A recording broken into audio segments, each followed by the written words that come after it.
1 jam.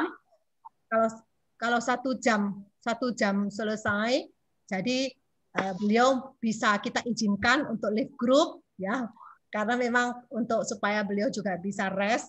Setelah itu kalau ada pertanyaan lagi, nanti akan dibantu oleh Dokter Amanda. Jadi Dokter Amanda yang akan menjawab pertanyaan yang sisa-sisa. Jadi diharapkan jangan sulit-sulit katanya Dokter Amanda. Jadi nanti kita akan, tapi saya minta waktunya sampai jam 8, nanti kita selesai jam 8. Setelah itu nanti Pendeta Henry, Gembala Ryan kita akan men-sharingkan Satgas Elion Satelit. Karena GKA Elion Satelit juga peduli COVID untuk zaman kita, nanti beliau akan sharing bentar selama kurang lebih 15 menit.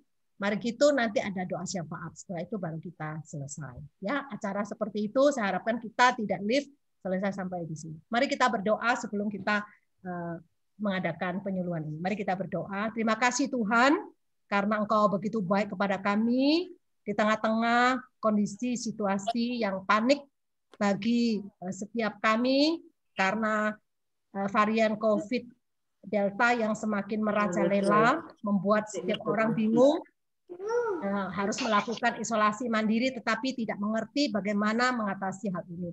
Oleh sebab itu, biarlah pada malam hari ini Tuhan yang akan memimpin kami boleh mendengar penyuluhan kesehatan dari Dr. Yeni Tanoyo. Terima kasih Tuhan, beliau begitu sibuk tetapi tetap menyediakan waktu untuk memberikan penyuluhan. Berikan tubuh yang sehat, pakai beliau yang sangat cinta kemanusiaan, yang sangat mengasihi orang-orang yang mengalami pasien COVID. Dan Tuhan terus memakai beliau dengan segala akademik yang Tuhan percayakan. Bahkan beliau sangat pengalaman, kiranya Tuhan memakai beliau luar biasa dalam memberikan penyuluhan ini. Terima kasih dan doakan untuk saudara seiman kami yang hadir, baik jemaat kami maupun yang dari luar. Tuhan juga sertai kami supaya setiap kami boleh mengerti, memahami, dan kami juga boleh melakukan dengan baik sesuai dengan apa yang Tuhan percayakan bagi kami. Terima kasih Bapak, kami serahkan jam ini ke dalam tangan Tuhan dari awal sampai akhir. Kiranya Tuhan hadir di tengah-tengah kami. Terima kasih Bapak. Inilah doa dan permohonan kami di dalam nama Yesus kan. Apa itu? Amin. Amin. Oke, saya serahkan kepada Dr. Yeni Tanoyo. Silakan. Shalom semuanya. Shalom. Ya, tadi udah diperkenalkan sama Ibu Tarmina ya. Saya bersyukur untuk kesempatan malam hari ini masih diberi kesempatan untuk melayani Bapak Ibu semua. Ya, saya kumpul sama orang Surabaya itu berasa pulang ke rumah gitu ya, karena aslinya orang Jember gitu. Kalau ngobrol sama orang yang medok itu berasa di rumah. Ya, sebelumnya ya emang bisa dibilang hari-hari ini padat banget, makanya kemarin waktu diminta juga, aduh boleh nggak Kamis gitu, soalnya hari ini pasti tepar deh. Tapi karena acara persekutuan doanya katanya hari Rebu, ya udahlah, kalau Tuhan masih kasih hidup, kalau Tuhan masih kasih sehat, ya udah saya akan berusaha. Ya, ini jadi kita mau bahas spesifik tentang isolasi mandiri COVID-19, tapi pastinya nanti ada hal-hal yang lain yang akan saya highlight ya, akan saya tekankan gitu, karena kalau mau bahas semuanya tentang COVID-19 ini kayak satu mata kuliah sendiri sehari semalam kali nggak beres gitu ya. Tapi saya akan berusaha sampaikan yang penting-penting buat Bapak Ibu semuanya.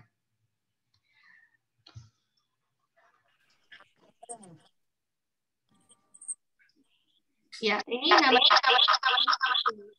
adalah virus penyebab penyakit COVID-19. Ini virus yang baru ditemukan bulan Desember tahun 2019, makanya dia disebut COVID-19.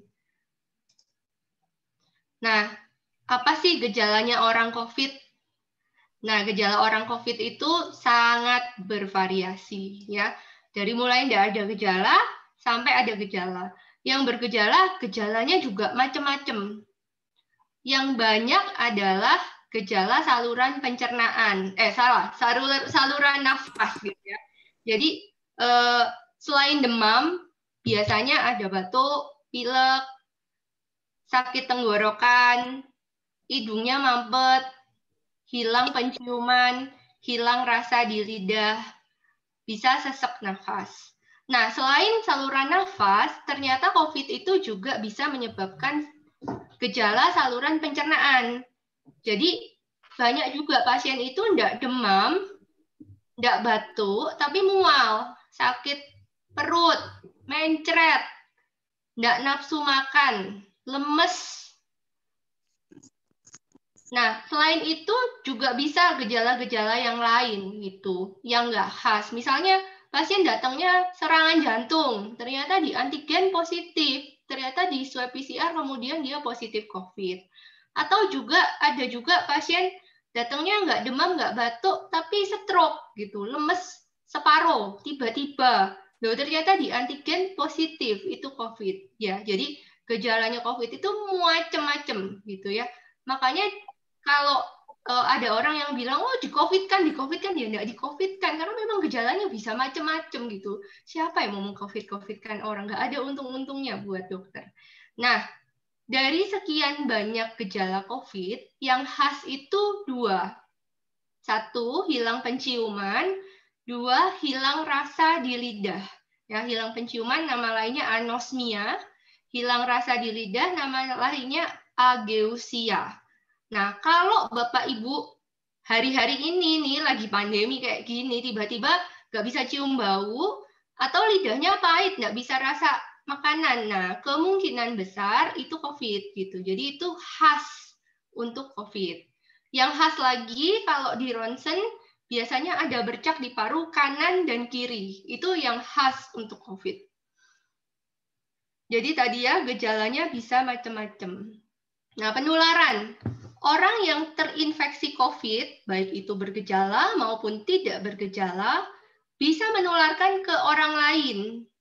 Jadi kalau dia ngomong, dia nyanyi, dia batuk, dia bersin, dari mulutnya akan keluar droplet. Jadi percik-percik kecil yang ternyata mengandung virus COVID. Yang kalau dihirup sama orang di dekatnya, itu bisa masuk ke dalam tubuhnya orang itu, gitu ya. Nah, selain itu, si percik-percik yang ada virusnya ini bisa jatuh ke permukaan, gitu ya. Dikatakan jaraknya 1-2 meter. Dan kalau ada orang yang megang permukaan itu, terus orang itu pegang-pegang mulut, pegang-pegang hidung, itu juga bisa menular. Jadi ini penularan droplet, ini penularan sentuhan. Nah, sekarang-sekarang ini dibilang selain droplet sama sentuhan, COVID ini juga bisa menular lewat aerosol. Aerosol itu apa? Orangnya enggak di sini, ada di sininya sejam yang lalu. Tapi kalau orang lain masuk ke ruangan itu, enggak pakai masker, itu si bercak percik-percik yang mengandung virusnya bisa dihirup sama orang yang lain. Nah, aerosol ini terutama di tempat atau ruangan yang tertutup dan ventilasinya jelek gitu. Misalnya di ruangan ber-AC yang nggak ada jendelanya atau ada jendelanya tapi jendelanya nggak dibuka gitu. Jadi penularannya bisa droplet, permukaan, dan aerosol. Nah, sekarang-sekarang ini dibilang penularan lewat permukaan ini ada, tapi sebenarnya kecil gitu ya, nggak terlalu signifikan. Lebih banyak yang droplet sama aerosol gitu. Makanya apa ya, nggak usah sebenarnya nggak terlalu ekstrim banget kemana-mana bawa semprotan. Ternyata nggak terlalu signifikan gitu. Lebih penting kita pakai maskernya yang benar, tertutup rapat gitu ya. Kalau kita buka masker, dibuka talinya, jangan dipegang-pegang depannya karena ini area yang kotor, infeksius. Nah, ini gambar yang penting banget untuk Bapak Ibu tahu dan Bapak Ibu ingat-ingat. Saya jelasin ya. Jadi ada namanya masa inkubasi. Masa inkubasi ini adalah masa dari virus masuk ke dalam tubuh kita sampai kita itu timbul gejala sakit. Itu namanya masa inkubasi. Masa inkubasinya COVID itu beda-beda. Antara 2 sampai 14 hari. Tapi rata-rata kebanyakan orang itu masa inkubasinya sekitar 5 hari. Nah, setelah itu akan timbul gejala. 5-10 hari pertama, anggaplah seminggu pertama, itu gejalanya gejala ringan, akut. Ya, gejalanya bisa macam-macam yang tadi saya sebutkan tadi. Ya, demam, sakit badan, batuk, mual, capek, lemes, mencret gitu ya.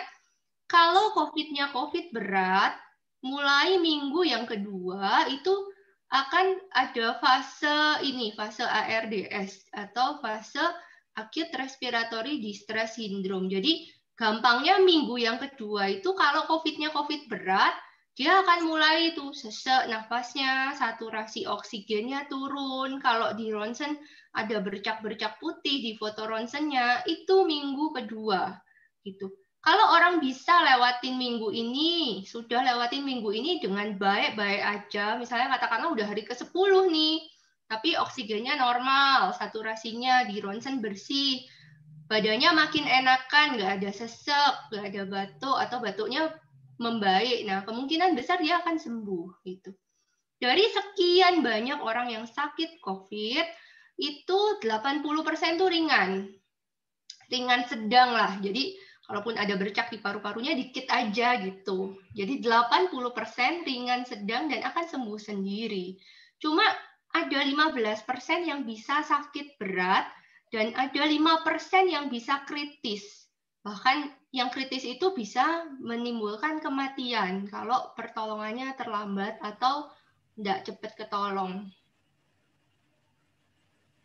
Nah, apa implikasinya gambar tadi yang saya ceritain semuanya ke Bapak Ibu? Implikasinya gini, misalnya Bapak Ibu yang sering ditanyakan kan, saya tuh hari Senin siang habis ketemu sama orang, ternyata malamnya baru dikabarin orang itu positif COVID. Saya langsung panik, saya langsung stres. Besokannya, hari Selasanya, saya buru-buru swab PCR. Ternyata saya negatif, jadi saya merasa lega. Tapi seminggu kemudian, orang tua saya yang tinggal serumah saya, demam, batuk, dan seminggu kemudian sesek, dan harus dibawa ke rumah sakit. Kenapa bisa begitu? Karena ada masa inkubasi ini. Orang tua saya kemungkinan besar dapat dari saya. Kenapa saya bisa menularkan? Karena saya terlalu cepat swab PCR-nya, dan waktu itu negatif, saya merasa itu aman. Gitu.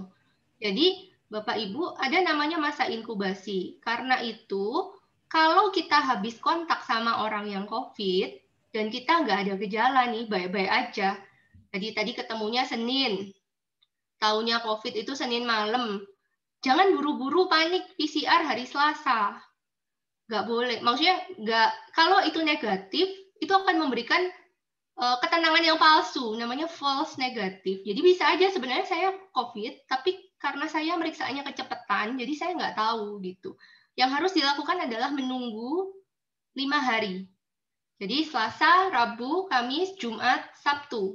Selama tidak ada gejala, maka saya di swab PCR hari Sabtu.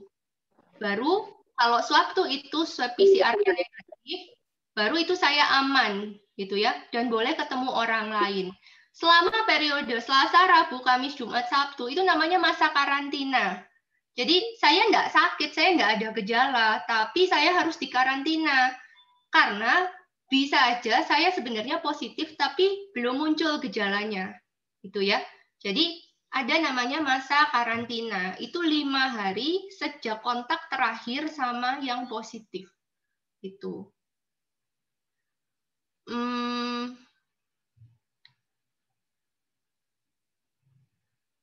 Itu tadi dengan catatan tidak bergejala ya. Kalau misalnya ternyata tadi ketemunya Senin, ternyata hari Rabu saya ada gejala, boleh Rabu itu juga saya di swab PCR. Nggak usah nunggu-nunggu gitu ya. Berikutnya, apa implikasinya dari gambar ini? Kalau misalnya saya demam hari Senin gitu ya, ternyata saya COVID nih. Kalau misalnya hari Selasa saya langsung di ronsen, saya langsung dicek lab, oh bagus, normal semuanya, saya langsung senang dan tenang gitu. Nggak taunya ternyata seminggu kemudian saya sesek banget. Dan ternyata sampai harus dirawat di rumah sakit. Kenapa bisa begitu? Karena tadi di ronsennya itu di fase ini gitu. Di fase ini memang kemungkinan besar kalau di ronsen akan normal, kalau di cek lab masih normal-normal aja gitu. Jadi kalau mau ronsen sebaiknya diulang gitu ya, diulang 5 hari atau seminggu kemudian. Atau kalau nggak mau sering-sering ronsen ya udah tunggu aja. Nanti dipantau saturasi oksigennya, asal aman-aman, nanti ronsennya kalau mau minggu kedua gitu ya. Atau kalau misalnya saturasi oksigennya di bawah 95% boleh ronsen. Jadi itu ya, orang yang ronsennya normal sekarang bisa aja seminggu kemudian itu nggak normal. Makanya kalau dirawat di rumah sakit, biasanya kalau saya pasiennya di ronsen tiap 5 hari sekali gitu. Cuma kalau di rumah ya mungkin sulit ya kalau sekarang, apalagi kemana-mana rumah sakit lab rame banget. Nah, itu implikasi-implikasinya ya. Nah, tadi ya, bagaimana supaya tidak tertular? Ya harus mencegah, karena gimana pun mencegah itu selalu lebih baik daripada mengobati. Mencegahnya dengan cara memakai masker, mencuci tangan, menjaga jarak, mengurangi mobilitas, menghindari kerumunan, dan M yang ke-6 ini sekarang mendapatkan vaksinasi. Tuh ya. Kalau ada yang nanya vaksin apa yang bagus, vaksin apa aja lah yang bisa dapat gitu. Orang sekarang tuh gratis dan kita belum bisa untuk milih-milih gitu ya. Pokoknya dapat aja udah bersyukur. Nah, ini adalah hal-hal yang harus dipertimbangkan kalau kita mau keluar, kalau kita mau ketemu orang, kalau kita mau ngadain acara. Yang pertama adalah lokasi. Ruangan terbuka itu selalu lebih aman daripada ruangan yang tertutup. Nggak ada ventilasi itu ya. Yang kedua adalah jarak. Jauh-jauhan itu selalu lebih aman daripada deket-deketan untuk zaman sekarang ya. Meskipun kita biasanya kalau persekutuan tuh enaknya salaman, ngumpul gitu ya. Untuk sekarang ya ini harus dipertimbangkan. Lebih aman jauh-jauhan dulu, jarak 1 atau 2 meter. Makin jauh makin aman. Dan yang ketiga adalah waktu. Kalau mau ketemuan, ngumpul acara, batasin waktunya, durasinya sesingkat mungkin, itu lebih aman. Nah, pertanyaan yang sering ditanyakan, kalau udah divaksin, kenapa ya harus protokol kesehatan? Kenapa harus tetap 5M? Ya, Bapak Ibu ada namanya The Swiss Cheese Respiratory Virus Pandemic Defense. Jadi kita harus menyadari bahwa upaya-upaya yang kita lakukan tadi, 6M itu, tidak ada satupun yang sempurna gitu ya. Mau kita pakai masker sebaik apapun pasti ada bolongnya. Mau kita jaga jarak sebisa mungkin pastilah ada celaknya gitu ya. Mau kita pakai cuci tangan serajin mungkin pasti ada celaknya gitu. Mau vaksinnya juga sebagus mungkin pasti nggak 100% gitu. Makanya itu setiap intervensi, setiap upaya yang kita lakukan itu bisa saling melengkapi untuk meningkatkan kesuksesan gitu. Jadi makin kita banyak hal yang kita lakukan untuk mencegah itu lebih baik gitu ya, karena gimana pun ya itu tadi nggak enak sakit itu Bapak Ibu ya. Mending kalau sakitnya nggak ada gejala, kalau sakitnya sampai terus sesak nafas atau kita nggak ada gejala tapi kita nularin orang di sekitar kita dan orang sekitar kita itu sampai kenapa-kenapa, kan jadinya menyesal. Nah, pertanyaannya, kalau saya ada gejala, apa yang harus saya lakukan? Konsultasi ke dokter dan nanti akan disarankan untuk dilakukan pemeriksaan. Sekarang ada swab PCR dan swab antigen. Nah, ini saya perlu jelasin ya. Dua-dua ini ada plus minusnya. Antigen, kelebihannya cepat, murah, gampang. Hasilnya nggak usah nunggu lama-lama, deg-degannya nggak usah lama-lama. Tapi ada kelemahan. Kelemahannya apa? Dia tidak sebagus PCR dalam hal sensitivitas gitu ya. Jadi kalau misalnya mau antigen itu paling bagus dilakukan di 5 hari pertama sakit. Jadi saya banyak tuh nemu pasien yang datang ke saya, dok saya demamnya udah 8 hari. Saya baru kemarin sudah di swab antigen dan hasilnya negatif loh. Ini negatif nih hasilnya. Ya iya Pak, orang Bapak periksanya udah 8 hari demamnya. Antigen itu kurang sensitif, jadi antigen itu paling baik 5 hari pertama sakit gitu ya. Dan kalau antigennya negatif, tapi kita curiga itu COVID, tetap harus dilakukan swab PCR gitu ya. PCR harganya mahal, hasilnya lebih lama daripada antigen. Ada yang sehari, 2 hari. Sekarang di rumah sakit saya gara-gara lonjakan pandemi ini ada pasien yang udah 5 hari nggak keluar-keluar hasil PCR-nya gitu ya. Tapi kelebihannya dia lebih sensitif untuk mendeteksi virus. Kalau pasiennya khas COVID, PCR-nya negatif sekali, apa yang harus dilakukan? PCR lagi yang kedua, gitu. Karena mau sebagus apapun PCR, memang tetap nggak 100% gitu, ada false negatifnya, meskipun nggak sebesar antigen, gitu ya. Nah, kalau udah dites nih, saya positif dok, apa yang harus saya lakukan? Konsul ke dokter. Nanti dokternya akan nentu ini bergejala atau enggak. Kalau bergejala, gejalanya ringan atau sedang atau berat. Ini Bapak Ibu punya faktor resiko untuk jadi COVID berat apa enggak gitu ya. Jadi kan tadi saya bilang dari sekian banyak orang yang COVID, 80% itu ringan sedang. Nah, yang berat ini ada faktor resikonya. Satu, usia. 60 tahun ke atas biasanya. Makin tinggi usianya, resikonya untuk jadi berat makin besar.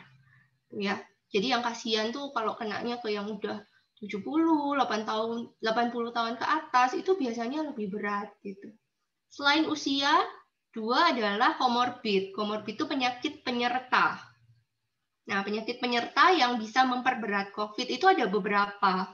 Yang sering adalah hipertensi atau darah tinggi. 2, diabetes atau kencing manis. 3, obesitas, gemuk.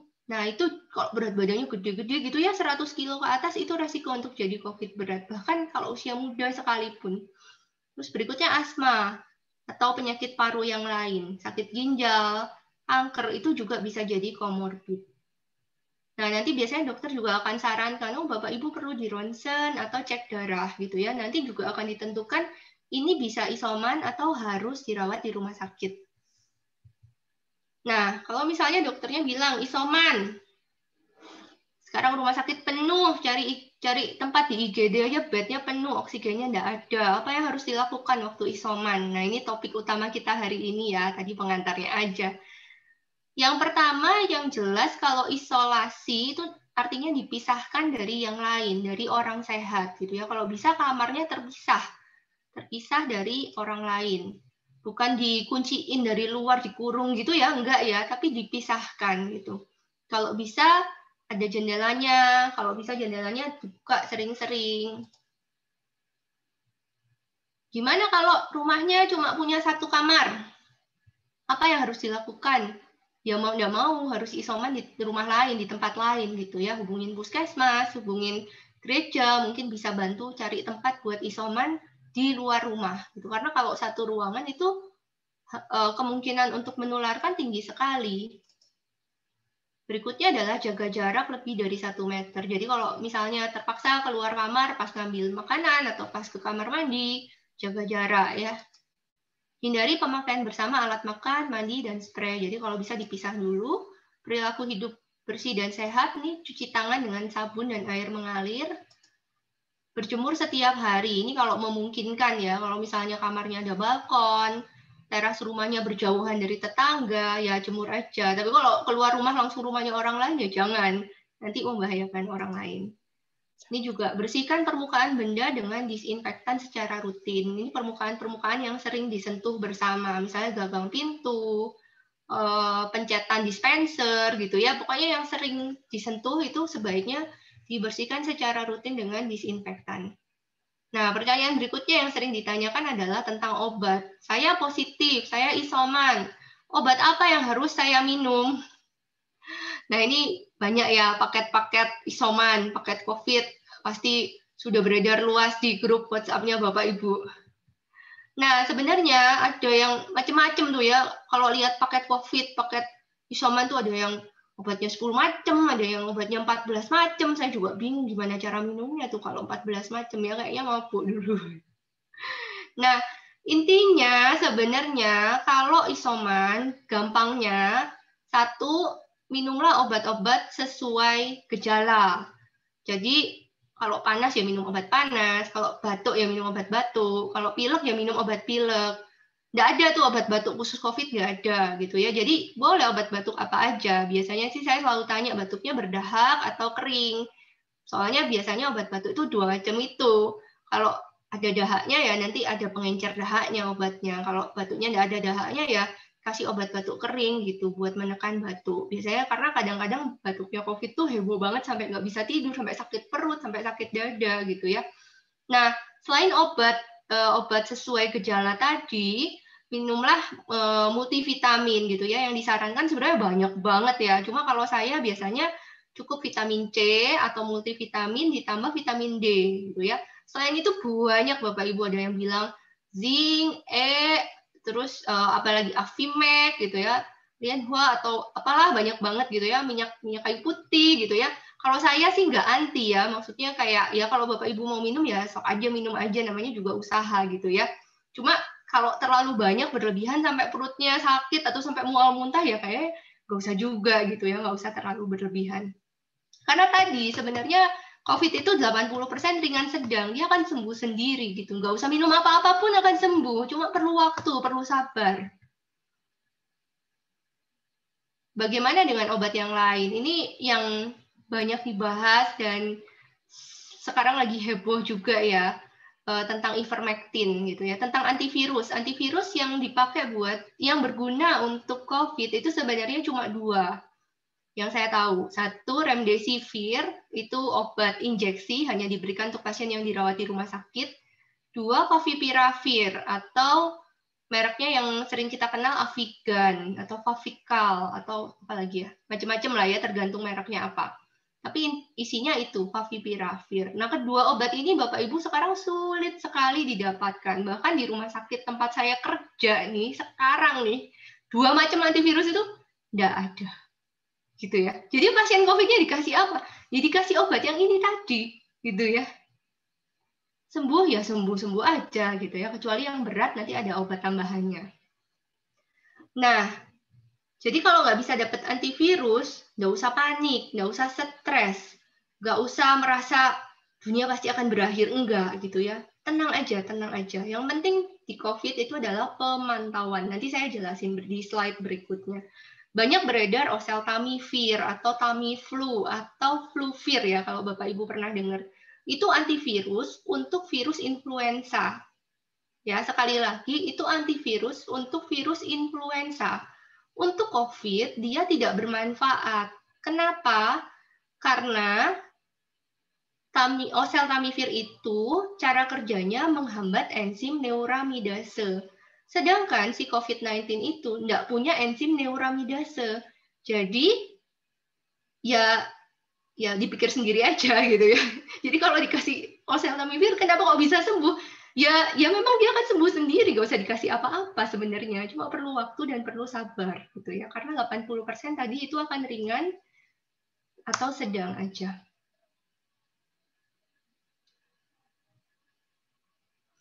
Tentang ivermectin. Ivermectin ini sekarang lagi heboh banget ya. Kayak mau perang dunia aja kalau bahas ivermectin.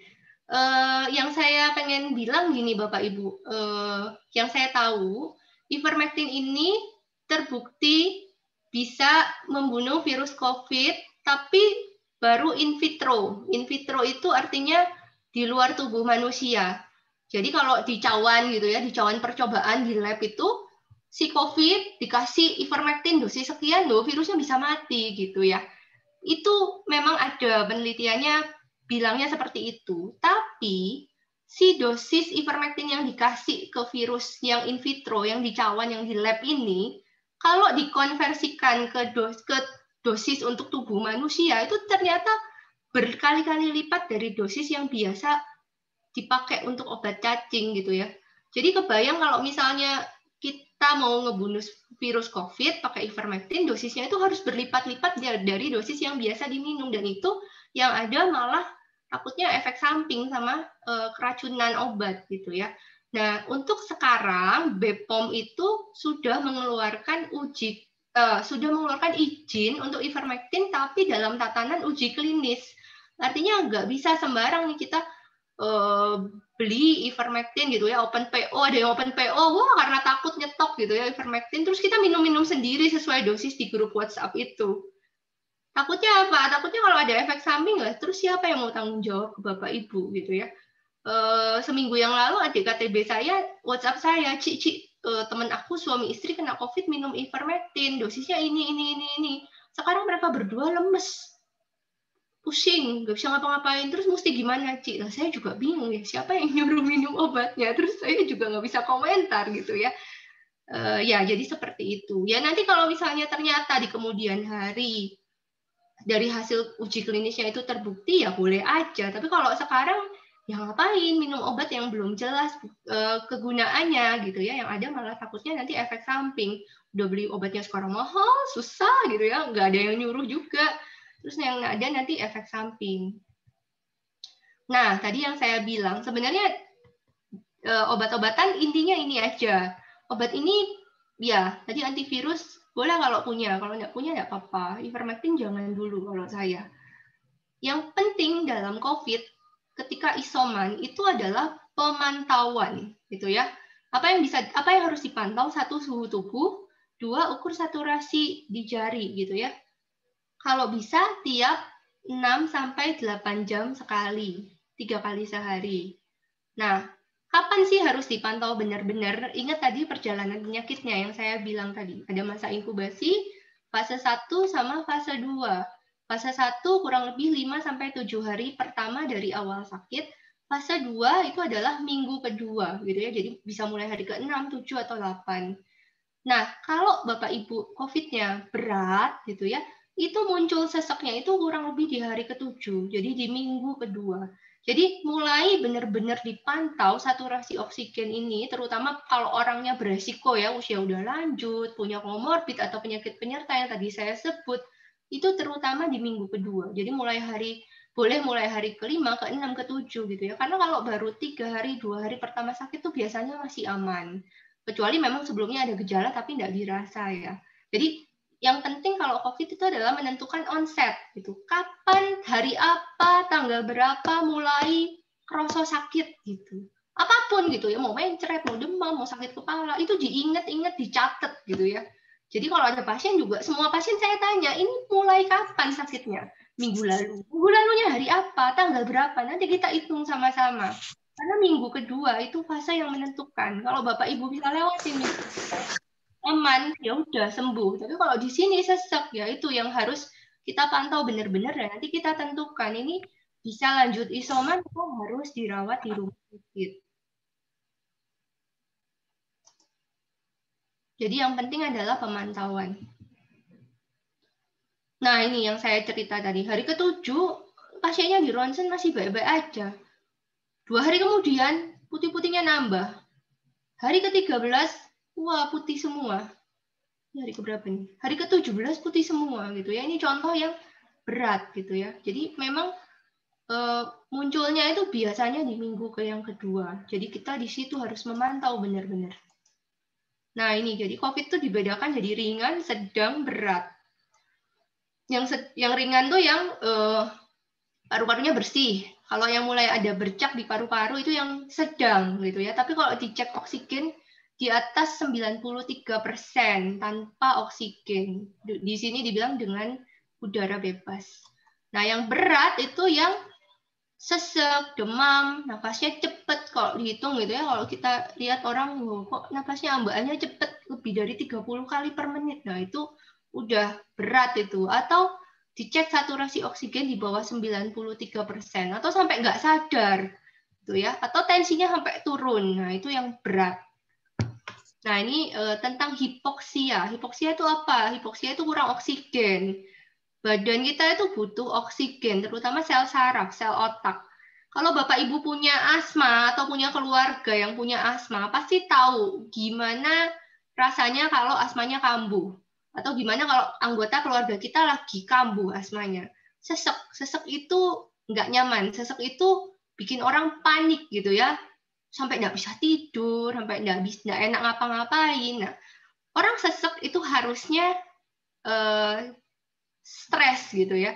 Tapi COVID ini bikin gangguan saraf sehingga meskipun orang yang kena COVID ini sesek, dia nggak ngerasa sesek gitu ya. Kalau ditanya sesek Pak, enggak, capek aja gitu.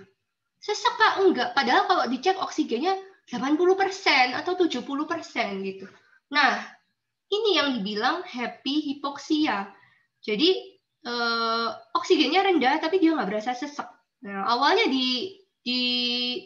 dibilang itu di Wuhan, waktu itu mereka bingung loh, ini orang-orang kena COVID ini kok berat-berat, tapi yang bilang ada sesek itu cuma 20%. Sisanya nggak ngaku sesek gitu ya.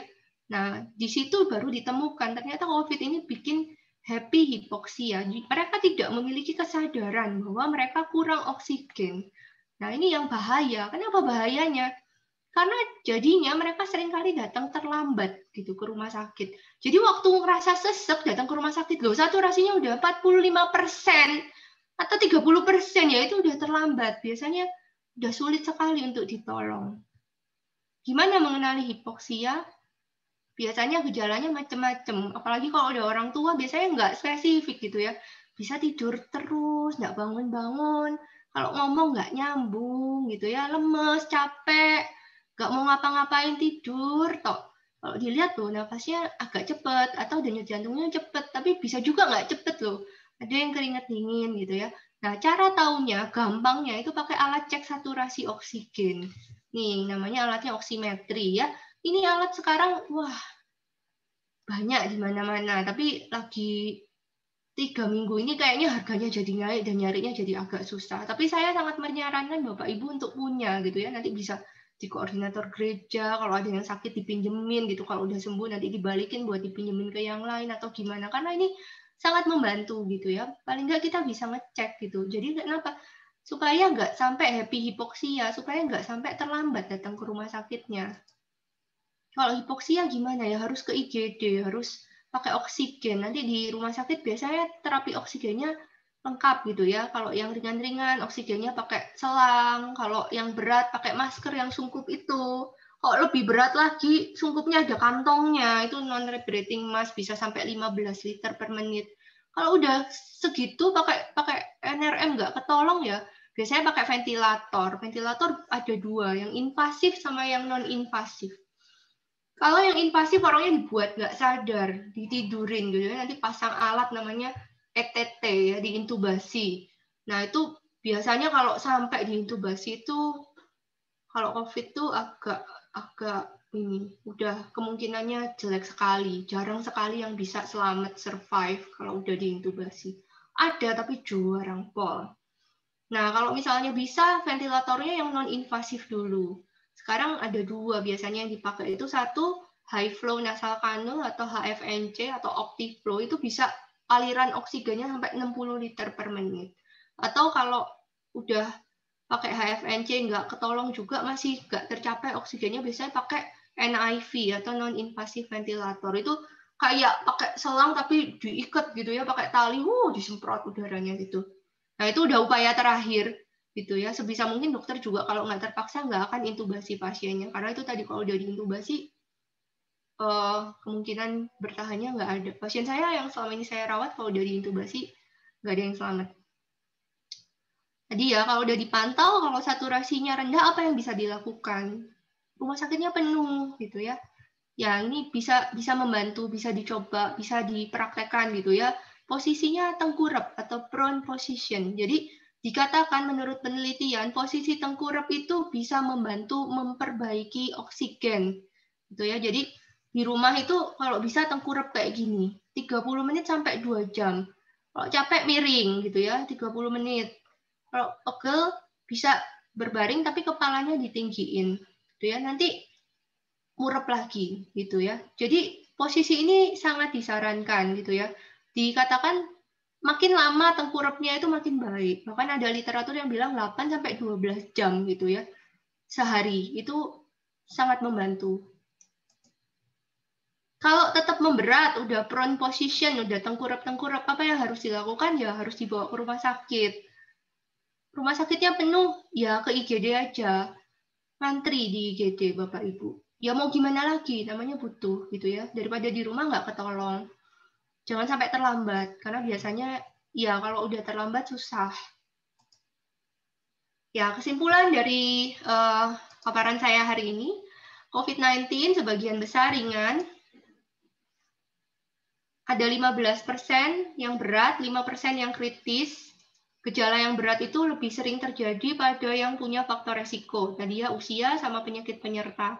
Namun yang nggak punya resiko tetap harus waspada, karena ada sekian persen lah, kecil gitu ya, yang usianya masih muda, nggak punya komorbid, tapi berat itu ada gitu ya. Dan masalahnya kita nggak tahu kalau kita kena, kita dapatnya yang mana nih COVID-nya, nggak bergejala atau bergejala, bergejala yang ringan atau sedang atau berat. Jadi tetap mencegah selalu lebih baik daripada mengobati. Sebisa mungkin lakukan pencegahan tadi dengan 6M dan sebisa mungkin vaksin gitu ya. Bila ada gejala nih, lakukan pemeriksaan swab antigen, dan kalau antigennya negatif tapi mencurigakan ke arah situ gejalanya, ya harus swab PCR. Kalau positif, konsul ke dokter dan lakukan pemantauan gitu ya, isolasi mandiri, dan waktu isoman yang penting adalah pemantauan. Kalau gejalanya berat, terjadi kekurangan oksigen, segera bawa ke rumah sakit dan jangan sampai terlambat. Sekian, Tuhan berkati. Terima kasih untuk Dr. Yeni yang sudah menyampaikannya. Sekarang kasih pertanyaan untuk tanya jawab. Bapak Ibu yang ingin bertanya, saya kasih 3 dulu. 3 pertanyaan. Siapa yang mau bertanya? Mau nulis boleh, mau ngomong boleh. Dipersilakan. Siapa?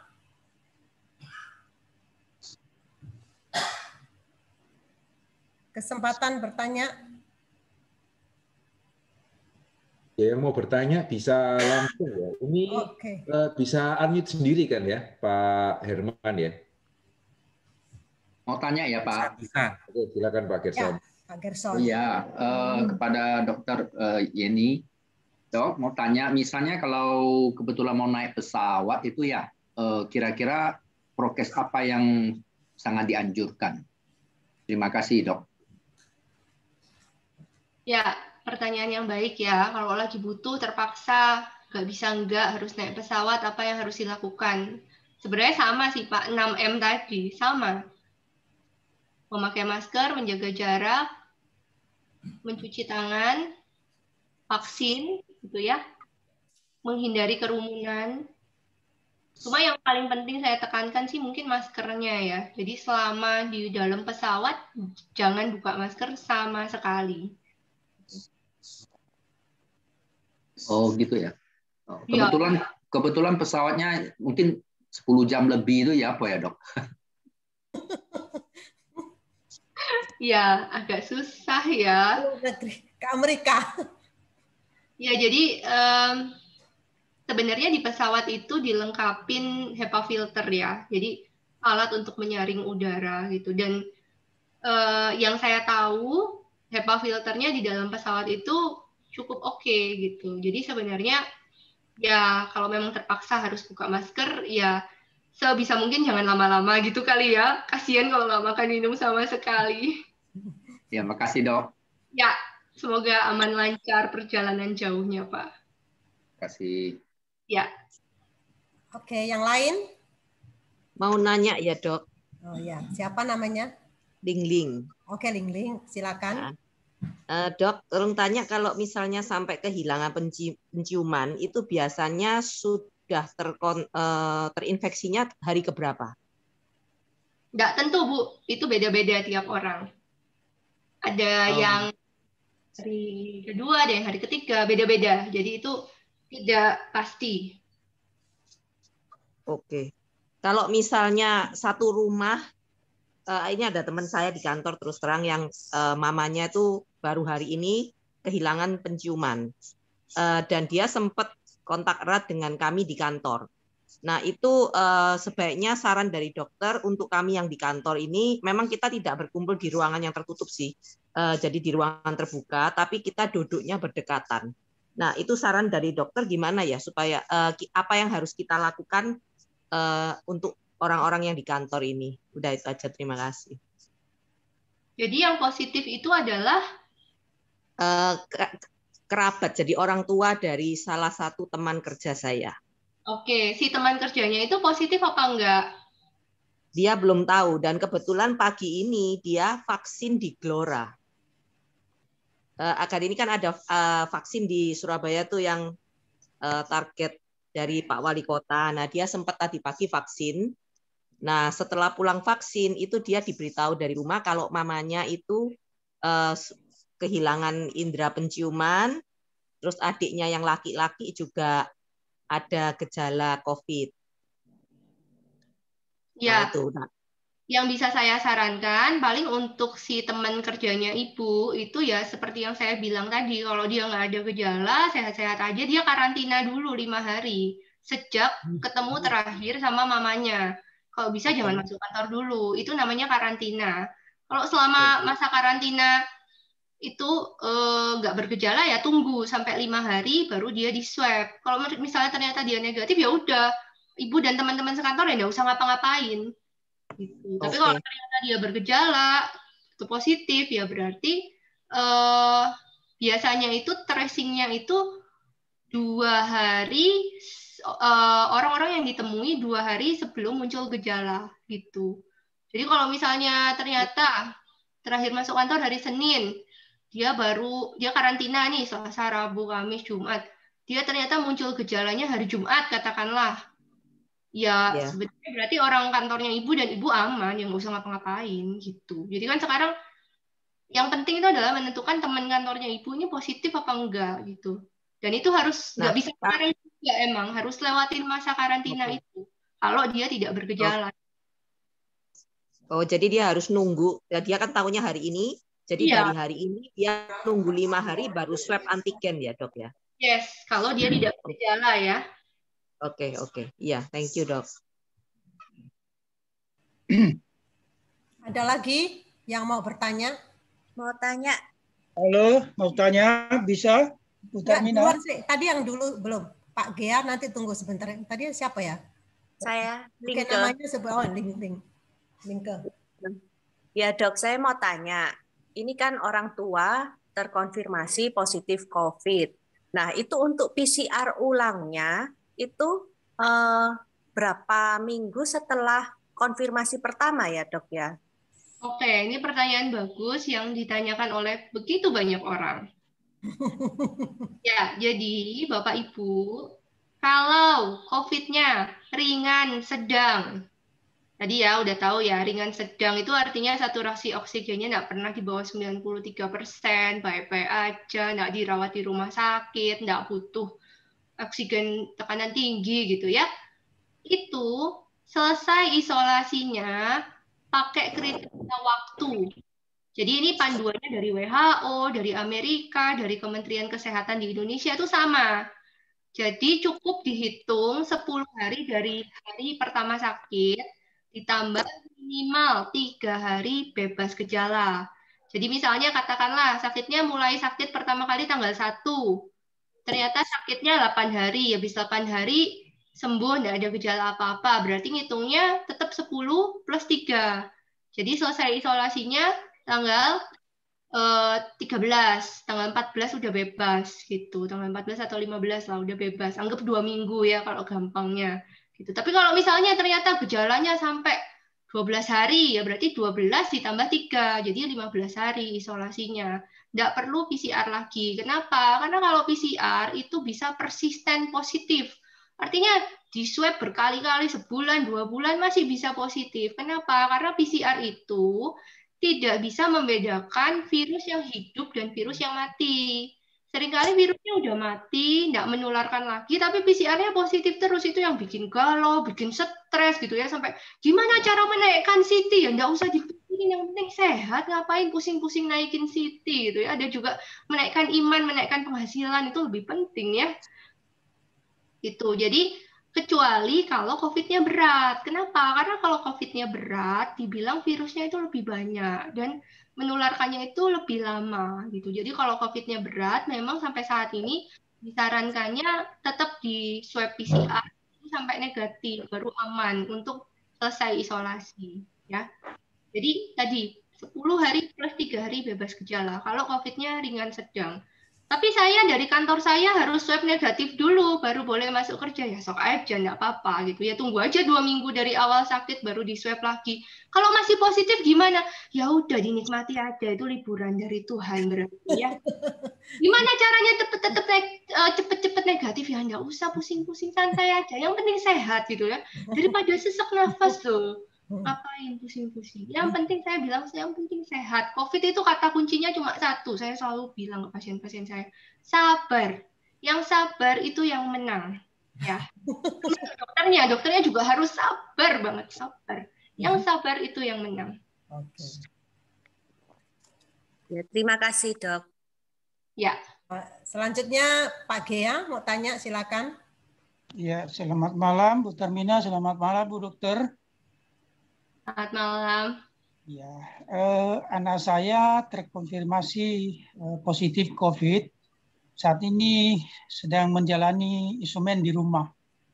Jadi memang kita pisahkan, dia terpisah kamarnya. Di lantai 2 kita memang tidak bersentuhan sih. Ya, cuman tidak ada yang dokter yang pernah memantau atau mengontrol karena kita sendiri nggak berani ya. Nah, anak saya saat ini mengalami satu kehilangan penciuman. Ya, rasa penciumannya hilang. Nah, orang-orang bilang itu terapi minyak kayu putih. Apakah cukup dengan itu untuk mengembalikan itu? Yang pertama, kemudian tenggorokannya masih terasa gatal, sering batuk. Ini sudah mulai tanggal 1 dia positif di isoman di rumah. Itu mengenai anak saya. Nah, mengenai gejala yang saya alami nanti, apakah sekaligus atau bagaimana? Sekaligus nggak apa-apa, sekaligus saya. Ya, saat ini sebetulnya saya ini mulai tanggal 2 itu saya vaksin tanggal 30 ya. Kemudian anak saya konfirmasi tanggal 1. Nah, mulai tanggal 2 itu saya merasa setelah vaksin saya melemes. Apakah itu memang akibat dari vaksin? Kemudian saya mulai merasa tenggorokannya agak panas. Sering tidak batuk sih, cuman kayak ada semacam radang ya. Kemudian ya itu kadang lemes. Kemarin saya sudah antigen, tetapi hasilnya negatif. Nah, apakah dengan hasil antigen itu boleh dikatakan saya ini sudah aman dari COVID? Itu dokter. Terima kasih. Ya, ini pertanyaan konsultasi ya Pak ya. Ya, untuk hilang penciuman sebenarnya nggak usah diterapi apa-apa, nanti akan balik sendiri. Baliknya kapan? Beda-beda tiap orang. Tapi kalau udah lewat dari 2 minggu masih belum balik, bisa ada namanya latihan olfaktori. Jadi bisa hidungnya dilatih, cium bau minyak putih, cium lemon, cium apa, cium kopi gitu. Tapi nggak ada obat khusus buat itu. Jadi hirup minyak putih bisa menyembuhkan dengan segera? Enggak. Tuh. Yang saya tahu ya Pak ya. Jadi nanti akan sembuh sendiri. Tadi kata kuncinya sabar. Terus nggak enak tenggorokan, sama. Nanti akan hilang sendiri. Ya selama nggak enak tenggorokan ya jangan makan yang pedes-pedes atau gorengan. Yang anget-anget aja, madu anget, jahe anget gitu ya. Makanya yang lunak-lunak dulu. Nanti akan sembuh sendiri. Cuma perlu waktu, cuma perlu sabar. Ya. Mau minum obat apa aja boleh, sama aja. Nggak ada khusus COVID, khusus sakit tenggorokan yang disebabkan COVID, nggak ada. Jadi akan sembuh sendiri. Nanti akan hilang sendiri. Nggak diapa-apain juga nanti akan hilang. Cuma perlu waktu, perlu sabar. Nah, untuk Bapak ini kan karena kontak erat dengan anak. Kan sebelumnya tinggal serumah kan. Ada kontak erat kan. Nah, berarti Bapak ini yang dibilang tadi kontak erat gitu ya. Nah, kalau Bapak ada gejala, Bapak kan udah anak Bapak kan positifnya tanggal 1. Terakhir ketemu berarti tanggal 1 ya? Betul. Berarti kan udah lewat 5 hari ya. Bapak kemarin antigennya negatif. Ya. Nah, tapi Bapak sakit tenggorokan nih, lemas. Ya menurut saya swab PCR aja. Kalau memang masih sakit tenggorokan dan merasa lemas sekarang gitu. Kan buat memastikan ya, supaya jangan sampai Bapak kalau ternyata positif nanti nularin lagi ke orang lain. Karena sekali lagi tadi antigen negatif itu sekarang banyak sekali yang ternyata PCR-nya positif. Karena antigen juga kan beda-beda, tergantung merek, tergantung orang yang mengerjakan, tergantung harga gitu ya. Ya, jadi kalau memang ada gejala, baiknya sih PCR, apalagi Bapak kontak erat. Ya maaf dokter, saya ini dengan anak-anak yang lain juga sering kontak fisik, kemudian sekamar masih dengan istri, tapi kemarin sama-sama antigen semua negatif hasilnya. Mereka juga nggak ada gejala apa-apa. Ya, kalau nggak ada gejala nggak apa-apa, tapi kan Bapak ada gejala katanya.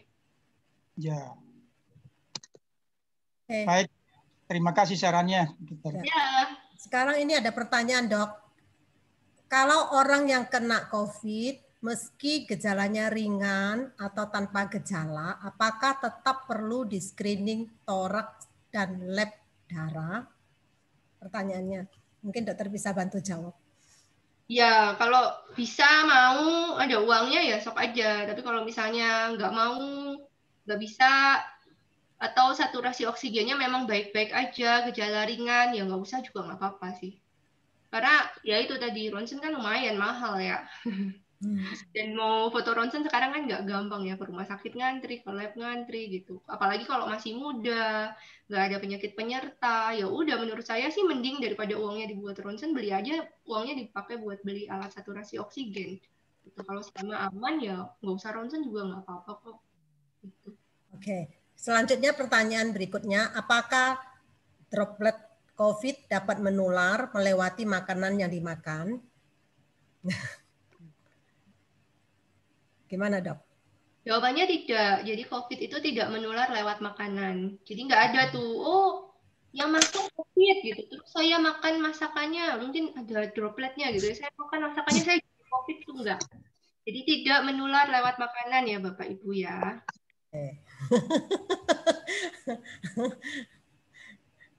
Ada lagi yang mau bertanya? Saya mau tanya, Rizwanto. Oke, Ci Yenme silakan. Alam Dok, ini saya mau tanya Dok, kakak saya kan ada yang kena, cuman dia tes antigen itu positif, tapi PCR-nya kok negatif Dok ya? Ya, jadi itu tadi, saya tadi udah bilang ya, PCR itu juga nggak 100% Bapak Ibu. Jadi ada tetap false negatifnya, meskipun nggak setinggi antigen. Jadi kalau misalnya gejalanya khas COVID, ada kontak COVID, antigennya positif, PCR negatif, itu membingungkan memang pasti buat Bapak Ibu. Saran saya PCR lagi yang kedua, kalau bisa di lab yang lain. Lab juga kan banyak ya sekarang yang kita nggak pernah dengar namanya juga sekarang banyak yang menyediakan fasilitas web PCR itu juga kan pasti kualitas alatnya beda-beda, kualitas pengambilan sampelnya juga beda-beda, pengangkutannya, penyimpanannya itu beda-beda. Jadi kalau kasusnya seperti itu, gejalanya ada khas COVID, ya swab PCR yang kedua gitu. Ada beberapa kasus udah 2 kali swab PCR negatif, tapi ini klinisnya COVID banget gitu ya. Ada yang swab ketiga baru positif ada gitu. Nah, ya itu ya bisa COVID ini banyak yang saya juga nggak ngerti kok Bapak Ibu. Sampai sekarang pun saya terus belajar gitu ya. Tapi ada kasus-kasus kayak gitu. Kemarin ada pasien saya, ibu-ibu udah tua, wah ronsennya parah, antigennya positif, PCR-nya negatif gitu. Perawatnya bingung, dokter ini gimana? Saya bilang PCR 2, tunggu gitu. Ternyata benar PCR 2-nya positif. Orang-orangnya pakai ventilator kok gitu. Nggak mungkin. Antigen itu biasanya positif tuh kalau virusnya banyak. Gitu. Jadi kalau antigen itu spesifik. Artinya kalau antigennya positif, sebenarnya hampir pasti PCR-nya positif. Iya. Terima kasih, Dok. Terus ini ada pertanyaan lagi, Dok. Saya bacakan ya. Mengapa pada beberapa orang, walaupun sudah vaksin, tapi masih bisa jadi berat? Oh ya, saya terusin yang barusan. Sebentar, sedikit ada yang kelewat. Jadi kalau antigen itu sekarang itu sudah dipakai untuk kriteria diagnosis COVID.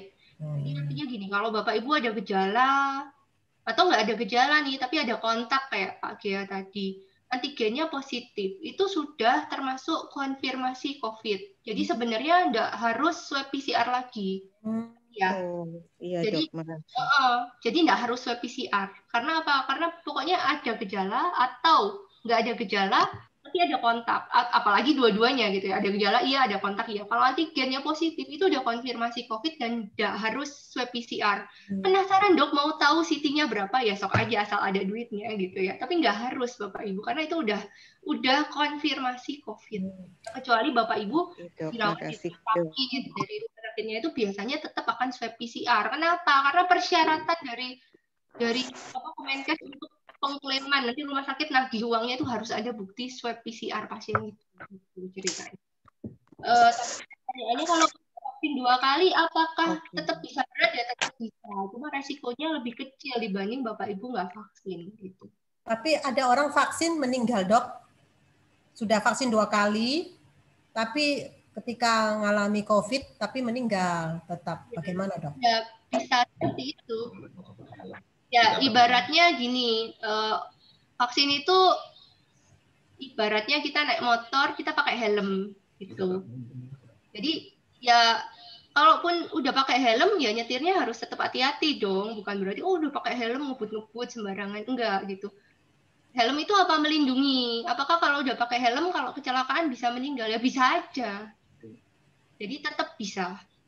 Oke. Nah, saya ingin tanya ya, pribadi tanya. Ada orang meninggal, kemudian istrinya itu dampingi, terus bersihkan suaminya, itu otomatis kena nggak ya? Ya, dia kontak erat tuh. Terus ini lagi, mau tanya dok, ada yang COVID bisa diare ya, terus harus makan obat apa? Ya, bisa diare bisa, karena tadi saya bilang gejalanya bisa gejala saluran pencernaan. Banyak tuh yang datang ke rumah sakit awalnya mencret, nggak demam, nggak batuk gitu ya. Jadi harus benar-benar kewaspadaan tingkat tinggi sih. Waktu itu papa saya di Jember, bulan November 2020, dia sakit perut, mual, nggak mau makan. Saya kan di Bandung, saya telepon papa saya, mama bilang kan, ini papa sakit, diurusin, iya, telepon, pak batuk enggak, demam enggak, oh iya sakit mah aja kali ini, kasih obatnya bagus, dia minum obat, berapa hari kemudian, obatnya jelek, nggak mempan, masih sakit gitu ya, mama juga, itu papa kenapa tuh tidur terus tuh, nggak mau makan gitu kan, saya bener-bener nggak kepikir sama sekali waktu itu kalau itu COVID gitu ya, sampai akhirnya udah bawa aja ke dokter, harus diperiksa sama dokter penyakit dalam gitu ya di Jember. Akhirnya dibawalah papa ke dokter penyakit dalam dan dicek juga sama dokternya. Saya sampai ngejar-ngejar dokternya siapa, saya cari tahu gitu kan. Saya tanya, dok, papa saya sakit apa? Oh, ini sakit lambung nih gitu. Nah, terus pulang dari rumah sakit tuh menggigil katanya. AC-nya kedinginan tuh, salah AC-nya. Nah, besokannya adik saya iseng ngecek saturasi oksigennya papa. Saya tuh bersyukur banget Bapak Ibu. Waktu zaman COVID awal tuh bulan April itu, saya sama teman-teman saya seangkatan tuh udah ngomong tentang happy hipoksia dan kita harus sedia alat saturasi oksigen di rumah. Dari zaman April 2020 dan dari situ saya udah bilang ke adik-adik di rumah, harus ada alat cek saturasi oksigen di rumah gitu kan. Harus ada gitu kan, karena papa mama kan udah usia. Dan waktu papa saya sakit tuh saya sebenarnya nggak kepikir sama sekali untuk nyuruh adik saya cek saturasi oksigen. Tapi kok ya dia dengan luar biasanya ngecekin gitu. Ternyata hari itu hari Sabtu itu papa saya dicek saturasi oksigen tuh 88%. Dan waktu bilang ke saya, kaget saya. Loh, bisa? Waduh, ternyata selama ini aku kecolongan gitu kan. Langsung ke IGD, langsung CT scan. Saya minta teman saya bacain, wah ini COVID. Hasil CT scan-nya langsung saya beli tiket pulang ke Jember 2 minggu ngurusin papa saya. Jadi ternyata memang CT scan-nya COVID, swab PCR-nya positif gitu. Jadi gejalanya bisa saluran pencernaan bisa banget gitu ya. Jadi jangan tertipu, jangan terkecoh. Khasnya biasanya lemes, nggak mau makan. Nah, obatnya obat apa ya? Obat mencret aja kalau mencret, biasa aja. Tadi obat kalau batuk ya obat batuk, kalau mencret ya obat mencret, bisa Imodium, bisa Lodia, bisa Niodia, apa aja boleh gitu. Jadi nggak ada obat mencret khusus COVID tuh nggak ada. Jadi obat biasa aja sesuai dengan gejala atau keluhannya Bapak Ibu. Oke, karena waktunya sudah lewat ya. Jadi perjanjiannya 1 jam, itu 1 jam 10 menit. Jadi dokter harus istirahat. Jadi Bapak Ibu, nanti kita sambung yang jawab. Silakan nanti Dokter Amanda yang akan menjawab. Dan sekarang saya minta dengan hormat Pendeta Henry, doakan untuk Dokter Yeni dan juga untuk suaminya juga sesama dokter, supaya Tuhan pakai keluarga ini untuk menjadi berkat dan doakan kesehatan, iman, terus bertumbuh di dalam Tuhan. Silakan Pendeta Henry. Mari kita berdoa ya. Tuhan, kami sungguh bersyukur untuk kehadiran Dokter Yeni di tengah-tengah kami yang boleh memberikan pemahaman yang demikian membantu kami. Dan bersyukur sekali lagi di tengah-tengah kesibukannya, dia masih boleh meluangkan waktu. Tuhan melihat segala tanggung jawab yang dia emban, Tuhan juga melihat risiko yang dia hadapi setiap hari. Kami bersama-sama sebagai jemaat Tuhan berdoa, kiranya Tuhan boleh menjaga dia, menjaga juga untuk suaminya, keluarganya. Kami serahkan dalam tangan pimpinan penyertaan Tuhan, biarlah Tuhan boleh memberikan kekuatan lebih, dan biarlah Tuhan boleh pakai dia, boleh menjadi berkat, khususnya pada saat-saat seperti ini. Mendoakan juga untuk papa mama, keluarga yang di Jember, Tuhan juga boleh pimpin, dan Tuhan juga boleh jaga, dan Tuhan juga boleh menyertai. Terima kasih Bapa dalam kerajaan surga, dalam nama Yesus kami berdoa dan kami bersyukur. Amin. Jadi saya mewakili segenap hamba Tuhan dan pengurus layan mengucapkan terima kasih kepada Dr. Yeni yang sudah bersedia melayani tengah-tengah kami dengan segala kesibukan yang ada. Tuhan memberkati. Terima kasih Dok. Nanti bisa nyambung lagi. Silakan selanjutnya untuk Dokter Amanda. Terima kasih ya Dokter. Thank you Dokter. Nanti minta PPT-nya ya. Iya nanti saya share juga itu ya linknya, ada yang kemarin rekamannya di GII sama di GSRI juga. Maksudnya itu lebih komplit sih yang di GSRI. Jadi kalau mau lihat bisa ya. Tapi intinya sih yang penting-penting sudah saya sampaikan semua. Oke, terima kasih banyak ya Dok. Tuhan berkati. Salam. Bye-bye. Ya, ini tadi ada beberapa pertanyaan yang belum sempat terjawab ya. Mungkin Dokter Amanda boleh menjawab. Oke, tak scroll mana ya sebentar ya. Sebentar, tak bacakan. Ada yang kelewat. Ini, apakah benar orang yang punya histori asma tidak dianjurkan untuk vaksin? Oh, itu sudah keluar ke pernyataannya. Kalau asmanya selama ini terkontrol, boleh. Terkontrol itu apa? Biasanya itu dalam waktu seminggu itu kurang dari 2 kali serangan. Itu sudah dianggap terkontrol. Tapi kalau misalnya dia nggak yakin, biasanya kan kalau asma dia ada dokternya sendiri kan. Boleh tanya ke dokternya. Kan dokternya yang punya riwayatnya dia gimana. Tapi selama kriteria terkontrol itu seminggu itu nggak sampai 2 kali ada serangan, atau seminggu harus pakai obat terus, itu boleh. Oke, thank you. Selanjutnya, kalau sama-sama positif, apa tidak masalah kalau tinggal serumah? Boleh serumah. Oke. Alasannya apa? Karena satu, biasanya juga kalau sendiri lebih gampang down ya. Kalau memang memungkinkan, misalnya satu rumahnya besar, kamarnya ada lebih banyak, sendiri-sendiri. Tapi kan tidak semua punya fasilitas itu misalnya.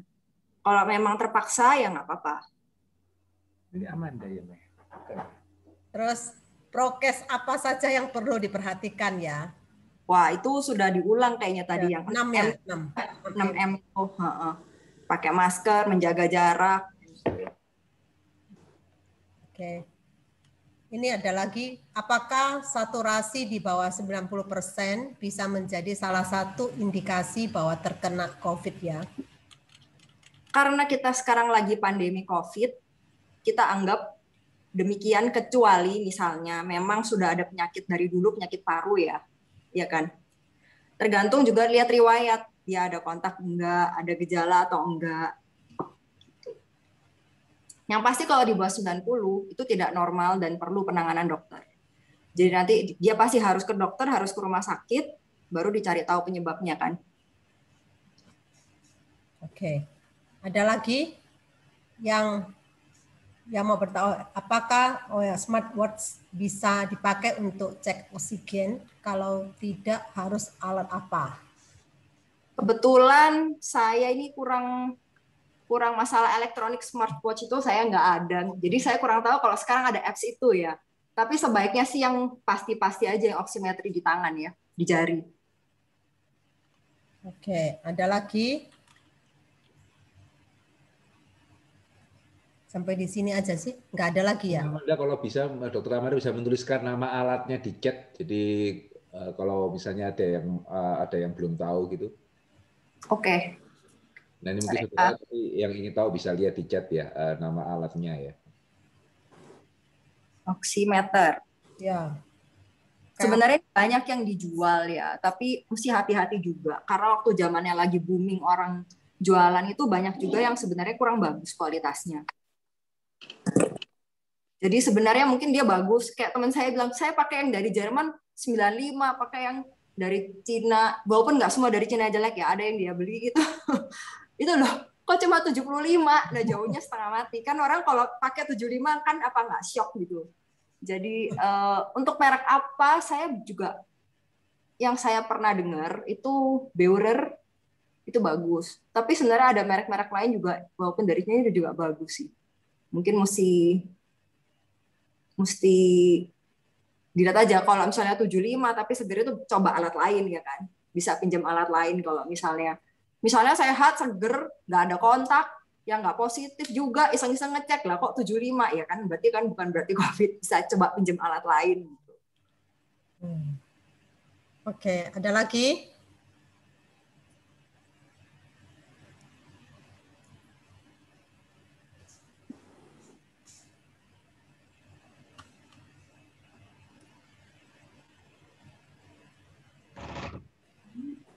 Sudah ini sepertinya pertanyaan. Rasanya sudah. Oke, terima kasih Dr. Amanda.